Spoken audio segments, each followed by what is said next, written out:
President Trump's order banning citizens of 12 countries from entering the United States went into effect today and affects travelers from Afghanistan, Myanmar, Chad, the Republic of Congo, Equatorial Guinea, Eritrea, Haiti, Iran, Libya, Somalia, Sudan, and Yemen. There are also 7 additional countries, including Cuba and Venezuela, whose nationals will face partial travel restrictions.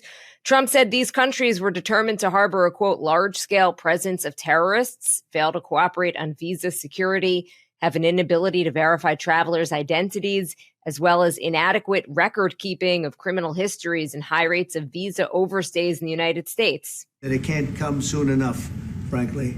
We want to keep bad people out of our country.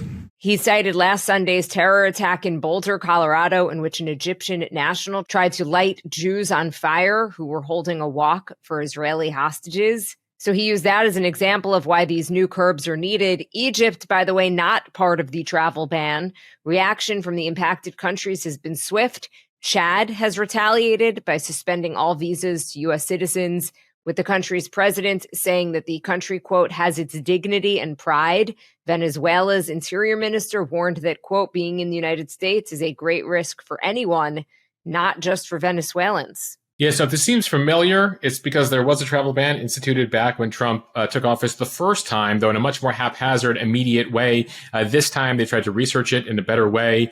They also have backing them up this time, the Supreme Court from 2018, which upheld in certain parts that travel ban. And now Biden then repealed the ban in 2021. Trump now bringing it back for more countries here.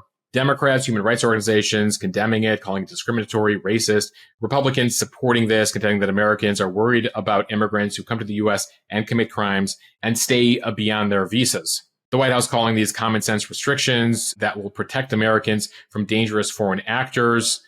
Though we should note that of the 19 nations that either have a full ban or partial limitations here, only 2 are on the state sponsors of terrorism list. One is Iran, the other one is Cuba. And there are a number of exceptions this time. This was the reason for the confusion last time when they just announced it and then they didn't release the exceptions until after the fact. So there's exceptions here, including lawful permanent residents, if you have a green card, if you have immediate family members who hold immigrant visas. Also included here, children from the affected countries who are being adopted and their parents, as well as athletes traveling here for major sporting events. The U.S., remember, is hosting the World Cup next year, also has the Summer Olympics in L.A. in 2028. So they made a point here of actually going through exceptions as to not create chaos upon entry for everybody.